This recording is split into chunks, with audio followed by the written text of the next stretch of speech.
Good morning students. आज हम लोग क्लास 10th की मैथ्स में solution of quadratic equation 3x² -26 -9 = 0 को सॉल्व करेंगे, कवर करेंगे बाय फैक्टराइजेशन मेथड। तो हम फैक्टराइजेशन मेथड की हेल्प से क्वाड्रेटिक इक्वेशन को सॉल्व करेंगे। आइए इसको हम लोग देखते हैं कि किस तरीके से इसका सलूशन हमें ऑब्टेन होगा, मीन्स अचीव होगा। तो सबसे पहले हम इस इक्वेशन को लिख देते हैं। हमारा इक्वेशन क्या है, 3x² -26x -9 = 0। हमने आपको क्या बताया था कि जब भी हम किसी क्वाड्रेटिक इक्वेशन के फैक्टराइजेशन मेथड पर बात करते हैं तो हम left hand side means quadratic polynomial कह सकते हैं या क्वाड्रेटिक अलजेब्रिक इक्वेशन कह सकते हैं, इसको फैक्टराइज करते हैं। और इसको फैक्टराइज करने के लिए हम मिड नंबर को ब्रेक करते हैं, मीन्स 26 को हम ब्रेक करेंगे। यहाँ पर मैंने आपको बताया था कि ब्रेकिंग दो टाइप की होती है। ब्रेकिंग दो टाइप की होती है, वो कौन कौन सी होती है? या तो हम उसे ऐड करके ब्रेक करते हैं या तो उसे सब्ट्रैक्ट करके ब्रेक करते हैं। तो यहाँ पर हमें समझना होगा कि कैसे हम ऐड करेंगे या कैसे सब्ट्रैक्ट करेंगे। तो उसके लिए मैंने आपको क्या बताया था कि जो लास्ट कांस्टेंट टर्म का साइन होगा वहाँ से डिसीजन हो जाएगा। तो यहाँ पर आप साइन क्या देख रहे हो, माइनस है। माइनस होने का मतलब इसने फैसला दिया, ये हमारे एम्पायर साहब थे और इन्होंने डिसीजन दिया क्या कि हमें सब्ट्रैक्ट करके करना है। मीन्स यहाँ पर इस क्वेश्चन में सब्ट्रैक्ट करके हमें ब्रेक करना है किसको, 26 को। अब एग्ज़ाम्पल के तौर पर 26 को अगर हम ब्रेक करते तो ऐड करके किस तरह से करते, 20 + 6 कर लेते या 21 + 5 कर लेते। सब्ट्रैक्ट करके करते तो किस तरह से करते, 30 - 4 कर लेते और भी ढेर सारे पेयर बन जाते। मगर ध्यान दीजिए हमें क्या करना है कि वो पेयर ढूंढने के लिए आपको हमने बताया था कि हम क्या करते हैं। फिर से मैं इस क्वाड्रेटिक इक्वेशन को लिख देता हूँ, 3x² -26x -9 = 0। तो अब ये देखिए ज़रा कि इसके 26 को ब्रेक करना है। 26 को ब्रेक करने के लिए जो पेयर मिलता है या जोड़ा जो मिलता है वो कहाँ से मिलता है, फर्स्ट कांस्टेंट और लास्ट कांस्टेंट को मल्टीप्लाई करके लिखते हैं। तो ये देखिए मैं यहाँ लिख रहा हूँ 3 और 9। आप ध्यान दीजिएगा, फर्स्ट नंबर 3, सेकेंड नंबर 9 और 3 9 को हमने यहाँ पर लिख दिया है। अब इन 9 को और फैक्टराइज कर सकते हैं। ये जो नंबर हमारा लिखा हुआ है इसको जितना भी फैक्टराइज कर सकते हो कर देना। तो 3 × 3। अब यहाँ से हम क्या करेंगे, यहाँ से हम दो पेयर बनाना शुरू करेंगे। ये देखिए यहीं से हमें पेयर मिलने वाला है। तो अगर हम पहले वाले 3 को ले लें तो बचे कितने, 3, 2 3 बचे। तो वो दोनों 3 और उस तरफ लिखेंगे तो 3 3 = 9। अब आप क्या कर सकते हो, 3 हो गया 9 हो गया।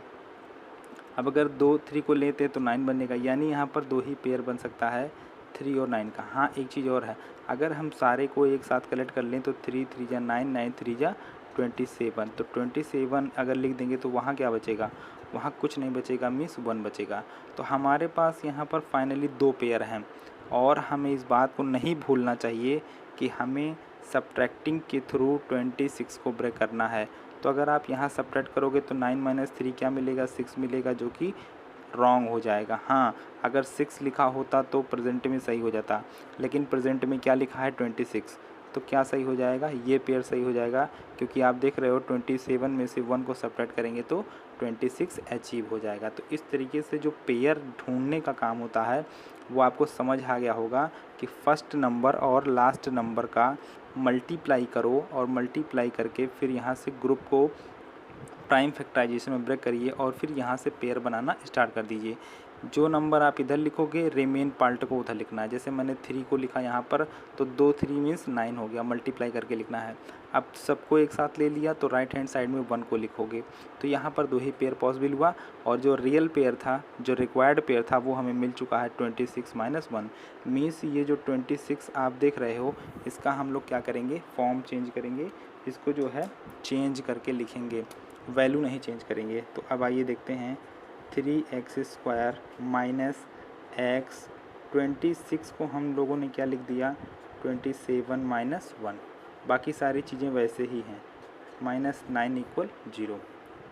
माइनस एक्स का मल्टीप्लाई कराइए तो क्या आएगा 3x² माइनस 27x, यहीं गलती हो जाएगी, ध्यान देना। माइनस का माइनस से करोगे तो क्या हो जाएगा प्लस हो जाएगा, मीन्स +x माइनस 9 = 0। अब आप क्या करोगे, अब ये रहा फर्स्ट 2 टर्म्स का पेयर, ये लास्ट 2 टर्म्स का पेयर, हमें क्या कॉमन मिलेगा, ध्यान देना। कॉमन लेते समय मैंने आपको बताया है कि जब कोई टर्म्स होता है तो उसमें 2 टाइप की क्वांटिटीज़ होती हैं, पहले तो नंबर और दूसरा वेरिएबल। नंबर की बात कर लें तो दोनों में क्या कॉमन है 3। वेरिएबल की अगर बात कर लें तो क्या कॉमन है, अब हम इसको थोड़ा सा ऊपर ले जाते हैं। वेरिएबल की बात करें तो दोनों में x कॉमन हो गया। क्या कॉमन हो गया x। अब आप कॉमन लेने के बाद तुरंत क्या लगाते हो ब्रैकेट। अब बता दो फर्स्ट टर्म को देखो 3 कॉमन किया, x कॉमन किया, क्या बचेगा एक x कॉमन बचेगा, x² मीन्स वहाँ पर 2x था। तो ये देखिए फर्स्ट टर्म का रिमेन क्वांटिटी मैंने लिखा। आगे क्या है, आगे है -27x। 27 में से 3 को आपने कॉमन कर लिया है तो क्या लिखोगे, ऐसा ना कह देना कि 27 में से 3 चला गया तो आपका 24 बचेगा। सबट्रैक्ट नहीं करना है, फैक्टराइज करना है। 27 का मतलब क्या होता है, इधर देखो 9 × 3 होता है। 3 आपने ले लिया तो क्या बचेगा 9 बचेगा। तो -9 और वेरिएबल एक ही था, आपने कॉमन कर लिया, ब्रैकेट क्लोज, प्लस लगाओगे, जो यहाँ पर पहला साइन मिलेगा वही लगाओगे, प्लस लगेगा तो प्लस लगाओगे, माइनस मिलेगा तो माइनस लगाओगे। ना तो दोनों में वेरिएबल कॉमन है, ना तो दोनों में कोई नंबर कॉमन है। तो ऐसे केस में आप क्या मान लेते हो कि 1 कॉमन हो गया। फिर यहाँ पर एज इट इज़ वो चीज़ें आप उतार देते हो, मीन्स x माइनस 9 = 0। तो ये दोनों ब्रैकेट सेम होना चाहिए। अगर ये दोनों ब्रैकेट सेम है मीन्स हम फैक्टराइजेशन बिल्कुल सही कर रहे हैं, और अगर ये दोनों ब्रैकेट सेम नहीं हुआ तो हम गलत रास्ते पर जा रहे हैं। फिर यहाँ पर ब्रैकेट सेम है तो अब हम क्या करेंगे, हम इस फर्स्ट टर्म और इस सेकेंड टर्म से ब्रैकेट को कॉमन करेंगे। तो ये देखिए x माइनस 9 को कॉमन कर लिया। कॉमन करने के बाद ऑलवेज ब्रैकेट लगता है। यहाँ पर क्या रिमेन क्वांटिटी हुई 3x। आगे क्या है, यहाँ पर क्या बचेगा, ब्रैकेट कॉमन हो गया तो +1, ये देखिए ब्रैकेट क्लोज = 0। अब ये क्या हो गया, ये हो गया फर्स्ट फैक्टर, ये क्या हो गया सेकंड फैक्टर। 2 फैक्टर्स हैं, दोनों के बीच मल्टीप्लाई का रिलेशन है और रिजल्ट क्या आ रहा है 0। तो आप क्या कहोगे, आप यही कहोगे कि हम एक बार इस फैक्टर को 0 सपोज करेंगे, एक बार इस फैक्टर को 0 सपोज करेंगे। रीज़न या कारण मैंने आपको कई बार बताया है कि जब 2 क्वांटिटियों का मल्टीप्लाई होता है और परिणाम 0 आता है मीन्स दोनों में से कोई ना कोई 0 हैं या दोनों 0 हैं। तो इसलिए यहाँ पर 2 केसेस राइज होते हैं और हम पहले केस को यहाँ पर आइए लिखते हैं। इफ़ फर्स्ट फैक्टर, तो फर्स्ट फैक्टर क्या है देखो, if x minus 9 = 0 means first factor = 0। तो बताओ क्या वैल्यू आएगी, x = 9। ये हो गया हमारा पहला आंसर, मीन्स फर्स्ट सोल्यूशन। अब आप सेकंड सोल्यूशन देखो, केस सेकंड। केस सेकंड का मतलब क्या हो जाएगा, इफ़ 3x + 1 = 0। तो पहले आप 1 को ट्रांसपोज करोगे तो 3x = क्या हो जाएगा -1। फिर आप 3 को ट्रांसपोज करोगे तो क्या हो जाएगा -1/3 हो जाएगा। मीन्स फाइनली अगर हम यहाँ जवाब लिखें अब तो आप देख रहे हैं कि x की इक्वल क्या आ गई, या यहाँ पर लिखोगे हैंस सॉल्यूशंस आर। तो सॉल्यूशंस आर कौन कौन से हैं, पहला सॉल्यूशन है 9 और दूसरा सॉल्यूशन क्या है -1/3। दैट इज x की 2 वैल्यू आई है, पहली वैल्यू आई है 9, दूसरी वैल्यू आई है -1/3। तो ये देखिए आपने क्या देखा कि हमने इसको सॉल्व किया, फैक्टराइज किया, बहुत ही आसानी के साथ फैक्टराइज किया है। अब आपको ये सारा पिक्चर दिख रहा होगा। तो हमने आपको पूरा स्टेप 1 बाय 1 समझाया कि किस तरीके से वर्क करना है, किस तरीके से पेयर बनाना है। कि ये हमारा क्वेश्चन दिख रहा हुआ है 3x² - 26x - 9 = 0। तो बीच वाले नंबर को, मिड नंबर को ही ब्रेक करना होता है, और अगर ये आप सीख गए तो आपको कोई प्रॉब्लम नहीं होने वाली है। सारे के सारे क्वेश्चन आपको बहुत ही इजी लगेंगे।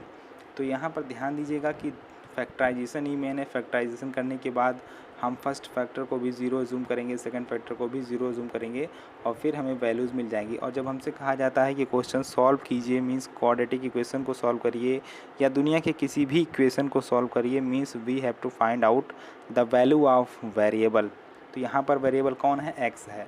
एक्स की वैल्यू को ही हम क्या कहते हैं? सोल्यूशन कहते हैं। यहाँ पर 9 and -1/3 is called solution of the equation but they are value of variable. ध्यान दीजिएगा, सोल्यूशन ऑफ वेरिएबल नहीं होता है, सोल्यूशन ऑफ इक्वेशन होता है बट वैल्यू ऑफ वेरिएबल होता है। तो वेरिएबल एक्स है, उसकी वैल्यू हमारी 9 और -1/3। ये बहुत ही छोटे क्वेश्चन हैं और बहुत ही इम्पोर्टेंट क्वेश्चन है फॉर यूपी बोर्ड एग्ज़ाम। तो बच्चों ध्यान दीजिएगा, फैक्टराइजेशन मेथड से हमने इस क्वेश्चन को सॉल्व किया है, आगे चल करके इसको हम किसी दूसरे मेथड से भी सॉल्व करेंगे। तब तक के लिए इतना ही, धन्यवाद।